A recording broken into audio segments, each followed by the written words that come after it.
दो मासेस के बीच में M1 M2 दो मासेस अगर हैं हमारे पास, जो कि आप स्क्रीन पे यहाँ देख रहे हो, तो इनके बीच में मेरे बच्चों जो फोर्स लगती है, इनके बीच में, इसको भी हटा देते हैं, ठीक है।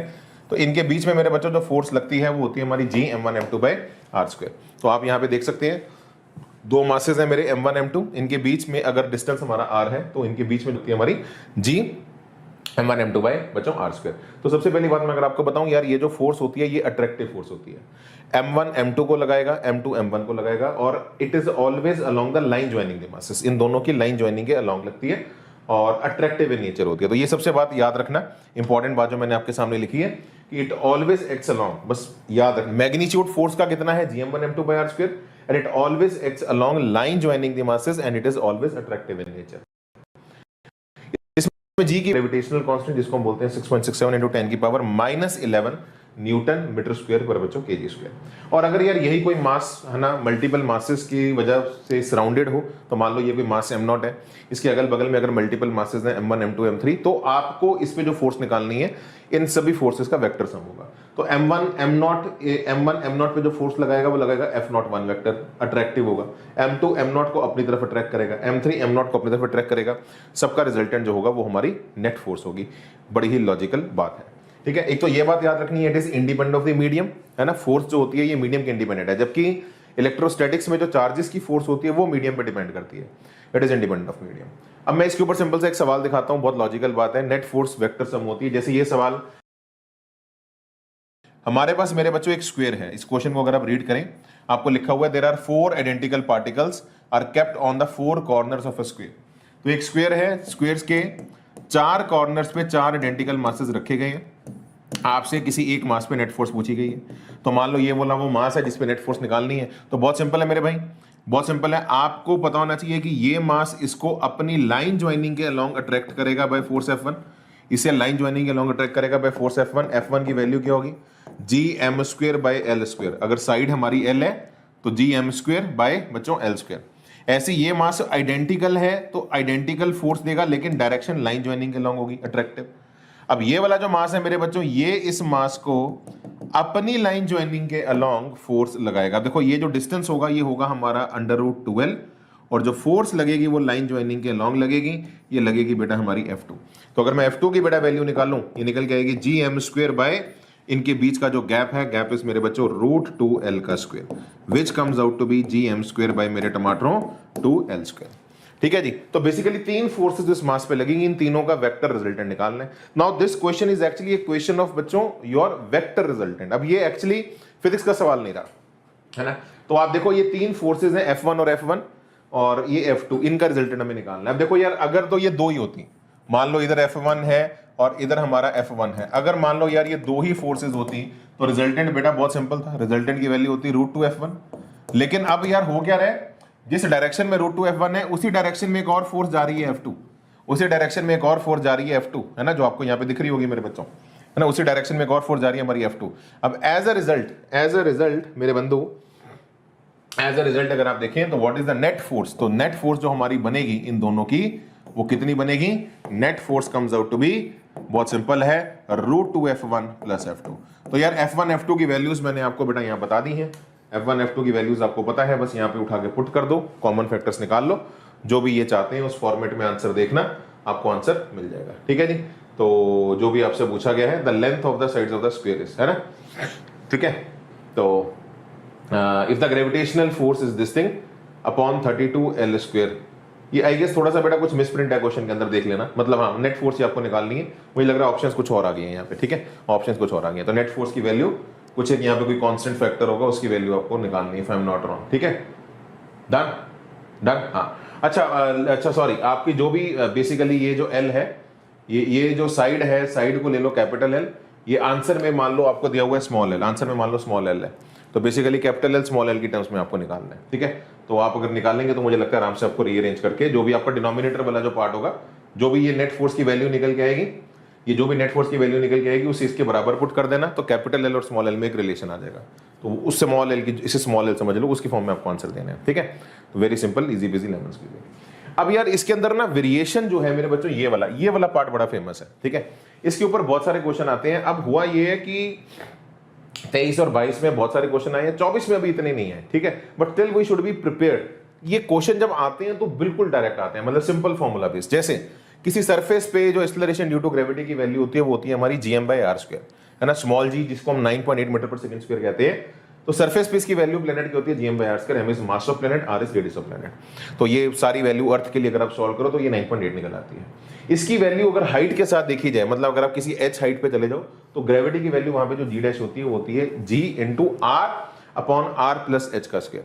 और अगर h बहुत छोटा है r से, उस केस में आप ये 1 - 2h/r वाला फॉर्मूला बाइनोमियल लगा के प्रूव कर सकते हो। मेरे से पूछोगे तो ये फॉर्मूला ही पूछ लिया जाता है सीधा, है ना। अब ये याद रखना, बस गलती यहाँ पे ये होती है कि जब तक मेंशन ना हो कि हाइट r से बहुत छोटी है, इस फॉर्मूले को यूज मत करो। तो सेफर साइड होती है इसी को यूज करो, है ना। अगर कभी आपका लिखा हुआ है स्पेसिफिकली, फिर आप उसको यूज कर सकते हो। फॉर्मूला ही पूछ लिया जाता है कि सरफेस से अगर r हाइट पे गए तो ग्रेविटी की वैल्यू कितनी होगी, है ना, r/r प्लस r, ये 2 आ जाएगा, तो 1/2 का स्क्वायर 1/4, तो ग्रेविटी की वैल्यू r हाइट पे g/4 होगी। ऐसे सवाल आते हैं। बाकी डेप्थ के साथ फॉर्मूला और सिंपल है, g dash equal to g into 1 minus बच्चों d/r। तो सरफेस से अगर तुम d नीचे आते हो तो ग्रेविटी का फॉर्मूला होता है g dash equal to g into 1 minus d/r। ये फॉर्मूला एग्जैक्ट है, ये वाला जो फॉर्मूला है हाइट वाला, ये अप्रोक्सीमेट है, ठीक है। तो ये फॉर्मूला बड़े बिंदास बेफिक्र होकर यूज किया करो। अब आपको यार ये पता है कि रेडियस ऑफ प्लेनेट जो है वो कैपिटल R है। ग्रेविटी का फॉर्मूला डेप्थ के साथ g डैश, अच्छा डेप्थ हो चाहे हाइट हो, सरफेस से मेजर की जाती है। अगर मैं सेंटर से डिस्टेंस स्मॉल r ले लूं, सेंटर से स्मॉल r ले लूं, तो यहां पे d की वैल्यू जो होगी वो होगी, d की वैल्यू जो होगी वो होगी कैपिटल R माइनस मेरे बच्चों स्मॉल r। तो अगर मैं इस वैल्यू को उठा के इसके अंदर बेटा पुट कर दूं, capital R minus small r, तो स्मॉल r की टर्म्स में फॉर्मूला ये बनता है।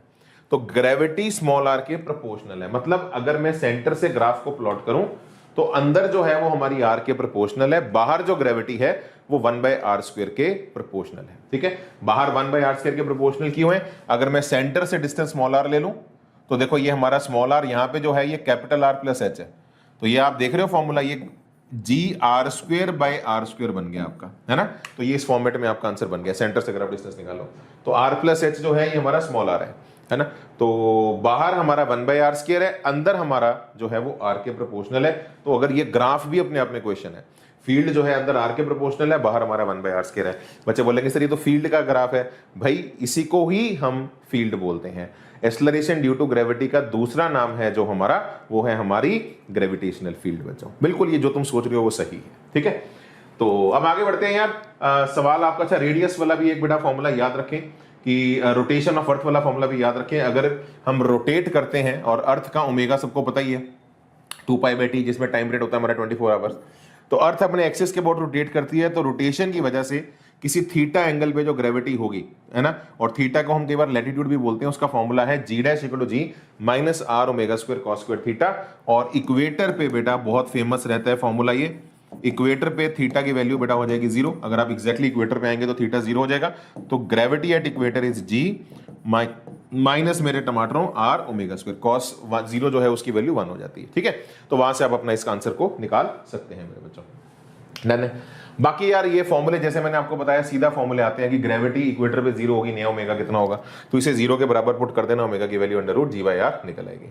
बाकी यार ये ग्रेविटेशनल फील्ड के फॉर्मूले बेटा याद रखें, फील्ड और पोटेंशियल इकट्ठे फॉर्मूले में आपको बता रहा हूं। अगर एक पॉइंट मास m है तो पॉइंट मास की जो फील्ड होती है वो इनवर्ड होती है, उसकी वैल्यू जो होती है gm/r², है ना। जैसे चार्ज की इलेक्ट्रिक फील्ड kq/r² होती है, वो आउटवर्ड होती है पॉजिटिव के लिए, नेगेटिव के लिए इनवर्ड होती है। मास बेटा याद रखिए हमेशा इनवर्ड फील्ड ही देता है। तो मास की जो ग्रेविटेशनल फील्ड होती है ये वेक्टर क्वांटिटी होती है, ये रेडियली इनवर्ड होती है, इसकी वैल्यू होती है gm/r²। और मास की वजह से r डिस्टेंस पे पोटेंशियल भी निकाला जाता है, जिसकी वैल्यू होती है -gm/r, जिसे हम बोलते हैं ग्रेविटेशनल पोटेंशियल।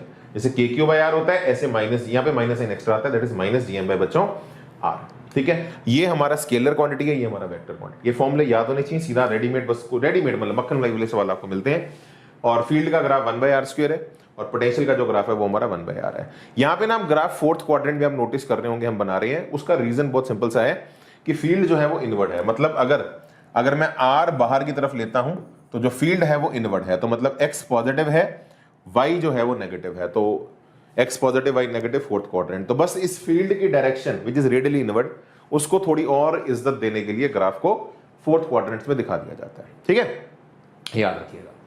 और ऐसे ही मेरे बच्चों रिंग की फील्ड और पोटेंशियल के फॉर्मूले भी, ग्राफ भी बड़े फेमस हैं। तो अगर एक चार्ज चार्ज कह रहा हूं, मास वाली रिंग है, ये मास वाली, अभी इलेक्ट्रोस्टैटिक्स में अलग से आपको फॉर्मूले फिर करवाएंगे आगे, वहां पे अलग से आपको मिलेंगे चार्जेस के जो होंगी आपके फॉर्मूले। तो एक रिंग है जिसका मास m है, रेडियस r है।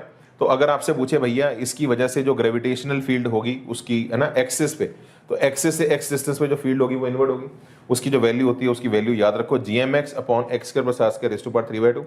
अब x को 0 पुट करोगे तो फील्ड की वैल्यू 0 है, x को इनफाइनाइट पुट करोगे तब भी फील्ड 0 होगी। तो 0 पे 0, इन्फिनिटी पे 0, बीच में एक वैल्यू होगी जहां पे ये मैक्सिमम होगी, उस वैल्यू को याद रखो r/√2। इसी फंक्शन को डेरिवेटिव करके अगर 0 पुट करोगे तो आपको ये मैक्सिमम मिल जाता है r/√2 पे। तो फील्ड का फॉर्मूला ये है gmx upon x square plus r square raise to power 3/2। और यहाँ पे बेटा ग्रेविटेशनल पोटेंशियल का जो फॉर्मूला है रिंग की वजह से, that is -gm upon √r² plus x²।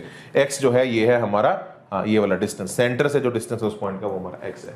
Potential scalar है, फील्ड वेक्टर है, ठीक है। तो पोटेंशियल का जो ग्राफ है वो आपका कुछ ऐसा ग्राफ है। आगे बढ़ते हैं।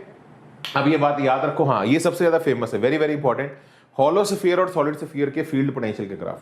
99% केसेस में आपको हॉलो स्फीयर और सॉलिड स्फीयर ही पूछा जाता है। तो अगर मैं यहाँ पे बेटा आपके सामने हॉलो स्फीयर ले लूं जो अंदर से खाली है, जिसका मास m है और रेडियस r है। 3 पॉइंट्स हैं मेरे बच्चों, एक पॉइंट हमारा बाहर सेंटर से r डैश डिस्टेंस पे, एक सरफेस पे सेंटर से r डिस्टेंस पे, कैपिटल R रेडियस है हमारा ऑफ हॉलो स्फीयर, और एक सेंटर से स्मॉल r डिस्टेंस पे। तो बेटा ये बात याद रखनी है, आउटसाइड पॉइंट्स पे हमारा और सरफेस वाले पॉइंट्स पे हमारा जो शेल है वो पॉइंट मास की तरह बिहेव करता है। ऐसा लगता है कि सारा मास हमारा सेंटर पे कॉन्सेंट्रेटेड है। कैसे लगता है विनय सर? सारा मास हमारा सेंटर पे कॉन्सेंट्रेटेड है, और potential due two point mass r dash distance पे कितना होगा, -g। फील्ड की बात, अच्छा फील्ड की बात हो रही है, सॉरी, अभी पोटेंशियल का बाद में बताएंगे। तो r डैश डिस्टेंस पे जो फील्ड होगी वो इनवर्ड होगी, gm/r²। यहाँ पे भी जो फील्ड होगी वो इनवर्ड होगी, gm/r²। और अंदर जो फील्ड होती है शेल के वो हमारी 0 होती है, जिसे हम बोलते हैं शेल थ्योरम। और अगर आप ग्राफ भी बनाओ, अंदर फील्ड 0, बाहर जो फील्ड है वो 1/r² है।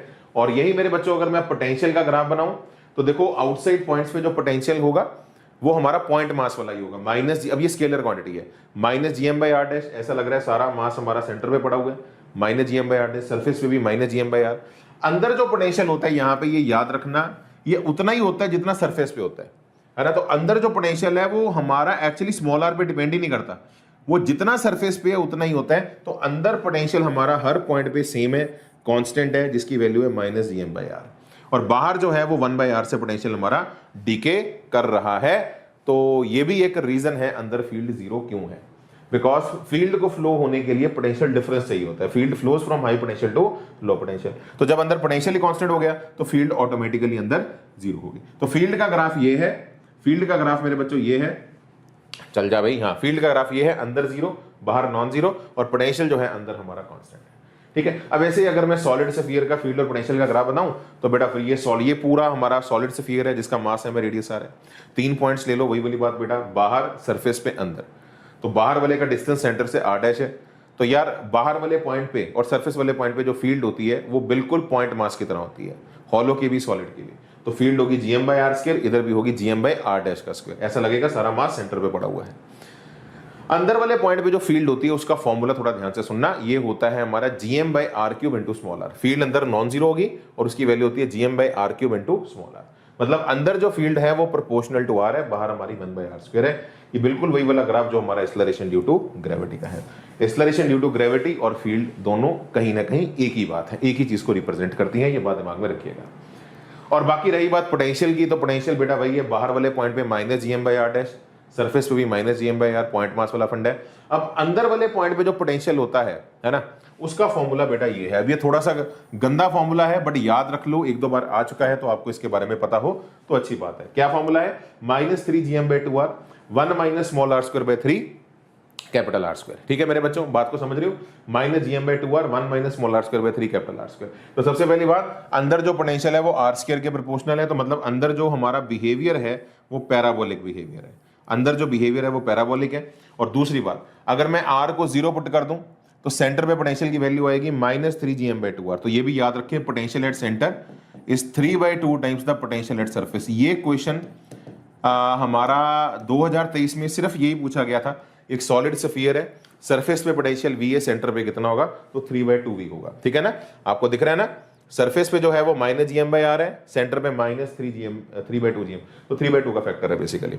अच्छा बाहर तुम आ जाओगे, तुम अगर बाहर आ जाओगे, है ना, बाहर आ जाओगे तो हमारा जो है प्रोपोर्शनैलिटी फैक्टर जो है वो 1/r का है, तो बाहर जो पोटेंशियल होगा वो 1/r से हमारा डीके करेगा, तो बाहर हमारा 1/x मतलब रेक्टेंगुलर हाइपरबोला, अंदर हमारा बच्चों r²।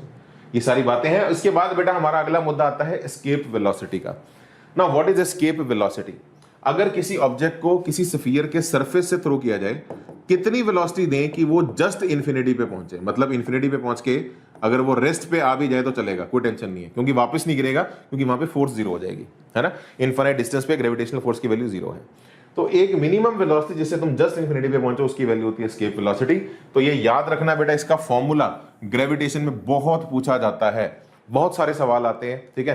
तो इसकी वैल्यू होती है √2 gm/R। और अच्छा ये भी एक बात आपको बताता हूं, स्मॉल जी हमारा gm/r² होता है, तो कई बार ना बेटा ऑप्शंस में कैपिटल जी गिवन नहीं होता, स्मॉल जी गिवन होता है। तो अगर स्मॉल जी गिवन है तो आपको पता है आपको कैपिटल जी को स्मॉल जी में कैसे कन्वर्ट करना है, स्मॉल जी इंटू r²। तो कैपिटल जीएम को स्मॉल जी इंटू r² करोगे तो √2gr आपकी वैल्यू निकल आएगी। अब दो तीन बातें हैं जो आपकी यहाँ पे इंटरेस्टिंग है। सबसे पहली बात, escape velocity is independent of the mass of body to be escaped. तुम जिसे एस्केप कर रहे हो उसका मास स्मॉल m है, उस पर डिपेंड नहीं करती। ये कैपिटल M जो है, कैपिटल R जो है, ये प्लैनेट के मासेस हैं, तो ये प्लैनेट के मास पे और प्लैनेट के रेडियस पे डिपेंड करती है, ना कि जिस बॉडी को एस्केप करना है। तो एक चींटी एस्केप करो या एक बिल्डिंग को एस्केप करो, आपकी एस्केप वेलोसिटी सेम होती है 11.2 km/s फॉर अर्थ, ठीक है, याद रखना। दूसरी बात, एंगल के इंडिपेंडेंट है, तुम सीधा मारो, तुम ऐसे टेढ़ा मारो तो ऐसे मारो, एस्केप तुम कर जाओगे, बस ट्रैजेक्टरी तुम्हारी थोड़ी कर्व्ड हो जाएगी, लेकिन एस्केप इस वेलोसिटी से तुम कर जाओगे, ठीक है। सवाल आपको बस सीधा आते हैं इसके ऊपर कि मास को हमने डबल कर दिया, रेडियस को 1/3 कर दिया, वैसे सवाल आते हैं, बहुत आए इस साल भी, कर लेना। तो मास को 4 गुना कर दोगे, एस्केप वेलोसिटी डबल हो जाएगी। मास डबल कर दो, रेडियस को हाफ कर दो, तो 1/2, तो 4 का फैक्टर √, आएगा तो डबल हमारी एस्केप वेलोसिटी हो जाएगी। सवाल आ जाते हैं। अगला हमारा बेटा जो क्वेश्चन है वो हमारे जो आते हैं इस चैप्टर में, वो आते हैं मेरे बच्चों हमारे सैटेलाइट मोशन के ऊपर। सैटेलाइट मोशन से बहुत सवाल आते हैं। अब देखो यार, अगर तुम एक सैटेलाइट हो तो एक तो समझो इस बात को, एक प्लैनेट होगा जिसका मास m है, जिसका रेडियस r है, मतलब एक प्लैनेट है, उस प्लैनेट का कुछ रेडियस होगा, उस प्लैनेट का कुछ मास होगा। और अगर तुम सैटेलाइट हो तो तुम जिस ऑर्बिट में घूम रहे हो उस ऑर्बिट का रेडियस होगा स्मॉल r। तुम चाहे लिख स्मॉल r रहे हो, लेकिन स्मॉल r कैपिटल R से बड़ा है, ठीक है। और किसी भी मिनट पे अगर हम सैटेलाइट को देखें, किसी भी मिनट पे अगर हम एक सैटेलाइट को देखें तो उसकी जो वेलोसिटी होती है मेरे बच्चों, वो होती है अलोंग द टेंजेंट, जिसे हम बोलते हैं ऑर्बिटल वेलोसिटी। इसकी वैल्यू जो होती है मेरे बच्चों, ये होती है √gm/r। एक सेकंड में प्रूव हो जाती है ना। अगर आपको थोड़ा सा भी अगर इंटरेस्ट है, मतलब है ना जानने में, तो वो 1 सेकंड का काम है। देखो ये जो प्लैनेट है इसको अपनी तरफ अट्रैक्ट करेगा बाय फोर्स F, उस फोर्स की वैल्यू क्या होगी हमारी gm²/r², और ये उसको सेंट्रीपिटल फोर्स प्रोवाइड करेगा is equal to mv²/r। Sorry ये मैंने गलत लिख दी, है ना, ये वैल्यू निकल के आएगी हमारी G capital M small m/r², G capital M small m/r², है ना। प्लैनेट का मास कैपिटल M है, उसका मास स्मॉल m है, तो G capital M small m/r² ये फोर्स होगी, और यही फोर्स सेंट्रीपिटल फोर्स का काम करेगी। आगे आप मेरे ख्याल से समझदार है, आपको दिख गया होगा, है ना, आपको आगे दिख गया होगा। ये कट गया, R से R कट गया। तो ऑर्बिटल स्पीड जो होती है, ऑर्बिट में जो घूमने की जो स्पीड होती है, उसकी वैल्यू होती है हमारी √gm/r बच्चों। और अगर आपसे कोई टाइम पीरियड पूछ ले तो बेटा टाइम पीरियड निकालना तो और आसान है। तो टाइम पीरियड कैसे निकालोगे, सर्कल में घूमने का टाइम पीरियड वही बेटा 2πr बाय बच्चों v, है ना। एक चक्कर को काटने का टाइम कितना होगा, तो total distance by total speed. तो v की वैल्यू जो है ऑर्बिटल स्पीड की, वो यहाँ पे पुट कर देनी है, तो सॉल्व करके ये वैल्यू बन जाएगी। इसमें इंपॉर्टेंट पॉइंट मैं आपको जो बताना चाहता हूं वो ये, जिसपे मैक्सिमम नंबर ऑफ क्वेश्चंस बेटा पेपर में मिलते हैं, कि यार ये जो टाइम पीरियड है, ये देखो अगर आप यहाँ पे पुट करोगे तो √r⁻½ आएगा, वो ऊपर आके r⁻³ बन जाएगा। तो मैक्सिमम नंबर ऑफ क्वेश्चन बेटा जो आपको मिलते हैं वो इस फॉर्मूले पे मिलते हैं कि t² is proportional to r³, है ना। तो टाइम पीरियड r⁻³ के प्रोपोर्शनल है, तो स्क्वायर कर दो तो t² is proportional to r³। बड़े सवाल आते हैं, r को डबल किया, ट्रिपल किया, 4 गुना किया, टाइम पीरियड कितना होगा, इस फैक्टर से निकाल सकते हो। अच्छा एक और अच्छा सवाल आपको बताता हूं, एक और अच्छा सवाल जो पूछ लिया जाता है आजकल जो आता है, ये ऐसा सवाल आ जाता है कि अगर मान लो फॉर्मूला हमारा 1/r² की बजाय 1/r³ हो, फॉर्मूला ही बदल दो, तो फिर नया टाइम पीरियड क्या होगा। तो अगर ये आर क्यूब होता तो वेलोसिटी में आर स्क्वायर का, समझ रहे हो, यहाँ पे आर क्यूब होता तो यहाँ आर स्क्वायर आता, अंडर रूट लेते तो वेलोसिटी 1/r के प्रोपोर्शनल होती। तो वेलोसिटी हमारी 1/r के प्रोपोर्शनल होती, तो उस केस में टाइम पीरियड आर स्क्वायर के प्रोपोर्शनल होता। तो कई बार क्या होता है, ओरिजिनल फोर्स के फंक्शन से छेड़खानी करके टाइम पीरियड तक जाया जाता है, इसलिए आपको थोड़ा प्रूफ बता रहा हूं। ऐसा कुछ है तो वो पेनिट्रेशन का रूट आपको पता होना चाहिए, ठीक है। और बाकी तो सबको पता, ये जियो स्टेशनरी फट गया, ठीक है, तो ज्यादा टेंशन नहीं लेनी। मतलब ऐसा सैटेलाइट है ना, सरफेस से जो हाइट होती है उसे एच कहते हैं, ठीक है। तो ऐसा सैटेलाइट जिसका टाइम पीरियड 24 आवर्स हो तो उसको जियो स्टेशनरी कहते हैं। वो हमें इतनी हाइट में मिलता है, छोड़ दो अभी आता नहीं है ज्यादा। तो काइनेटिक एनर्जी बेटा याद रखें होती है हाफ एम वी स्क्वायर। तो वी की वैल्यू अगर आप पुट करो तो ये इसके बराबर आ जाएगी GMM/2r। पोटेंशियल एनर्जी -GMM/r होती है, पोटेंशियल एनर्जी ग्रेविटेशन में इसके बराबर होती है -GMM/r। और इन दोनों को ऐड करोगे तो टोटल एनर्जी हमारी -GMM/2r होगी। और ये बिल्कुल जो टोटल है वो काइनेटिक के मोड के बराबर है, जो टोटल है वो काइनेटिक के मोड के बराबर है, और जो टोटल है वो पोटेंशियल का हाफ है ना, जो टोटल है वो पोटेंशियल का हाफ है। तो जैसे मेरे बच्चों हमारा बोहर मॉडल होता था, याद है आपको, जैसे आप लोगों का बोहर मॉडल होता था उसी फॉर्मेट में मेरे बच्चों आप लोगों का ये जो है सैटेलाइट मोशन जो है ये आपका बेसिकली जो है वो आपका चलता है। ये बात अपने दिमाग में रखिएगा, ठीक है जी। बाकी यार ये केपलर लॉस बेटा याद रखें। केपलर लॉ बड़े ही इसके अंदर इंपॉर्टेंट बातें मैं अगर आपको बताऊं कि यार एक एलिप्स के अंदर 2 फोकस होते हैं, आपको याद होगा है ना, किसी भी एलिप्स के अंदर 2 फोकस होते हैं। सन हमारा एक फोकस पे पड़ा है, और ये बात याद रखें, सन हमारा एक फोकस पे पड़ा है। इसमें एक बात अब याद रखें, एक तो एरियल वेलोसिटी कांस्टेंट है। मतलब आप मान के चलो, अगर मान लो मैं यहां से यहां ट्रेवल किया टाइम dt, मैंने टाइम जो ट्रेवल किया वो dt टाइम ट्रेवल किया, और इस dt टाइम में मैंने जो एरिया स्वाइप किया, ये जो एरिया है ना, ये जो पिज्जा का स्लाइस है, मान लो अगर एरिया इसका a है, एरिया इसका सॉरी एरिया जो है, अगर टाइम बहुत छोटा है तो एरिया भी बहुत छोटा होगा, दैट इज dA। तो याद रखना बेटा dA/dt जो होती है ये होती है हमारी एरियल वेलोसिटी। dA/dt जो होती है विनेसर, ये होती है हमारी एरियल वेलोसिटी, ये हमारी बेटा कांस्टेंट होती है। इसका फॉर्मूला भी याद रखना है ना, dA/dt अगर मान लो हमारी है लेट्स से 2 मीटर स्क्वायर पर सेकंड, तो इसका मतलब समझ रहे हो क्या है, इसका मतलब क्या है कि 1 सेकंड ऐसे dt टाइम में, यूनिटरी मेथड है, dt टाइम में एरिया जो लगा वो हमारा basically line joining sun to the planet. ये देख रहे हो, ये जो लाइन है ये इंपॉर्टेंट सारे बेटा पॉइंट्स हमारे। Line joining sun to the planet जो होती है, ये जो line joining sun to the planet है, ये इक्वल एरिया स्वाइप करती है इन इक्वल टाइम। मतलब अगर dt टाइम में इस लाइन ने जिस एरिया पे झाड़ू मारा वो हमारा एरिया अगर dA है, तो 1 सेकंड में जिस एरिया पे झाड़ू मारेगी वो हमारा होगा dA/dt, है ना, बिल्कुल वही वाली बात है। और लेट्स से इसकी वैल्यू अगर 2 मीटर स्क्वायर पर सेकंड है, मतलब 1 सेकंड में 2 मीटर स्क्वायर एरिया, फिर अगले 1 सेकंड में 2 मीटर स्क्वायर एरिया, फिर अगले 1 सेकंड में ये एरिया स्वेप्ट पर सेकंड हमारा सेम होगा, ठीक है। और इसकी वैल्यू याद रखो मेरे बच्चों, ये होती है हमारी L/2m, where L is the angular momentum, ठीक है जी। और एंगुलर मोमेंटम हमारा बेटा कंजर्व्ड है इस पूरे सैटेलाइट मोशन में, समझ रहे हो।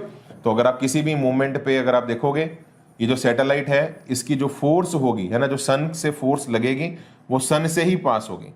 तो सन से जब ये फोर्स पास होगी तो सन के अबाउट जो बेसिकली टॉर्क होगी, टॉर्क अबाउट सन हमारी 0 होगी। तो अगर सन के अबाउट टॉर्क 0 है तो एंगुलर मोमेंटम सन के अबाउट हमारा कांस्टेंट रहेगा। ये बात बस एक याद रखना, छोटी छोटी बातें हैं जो पूछ ली जाती हैं।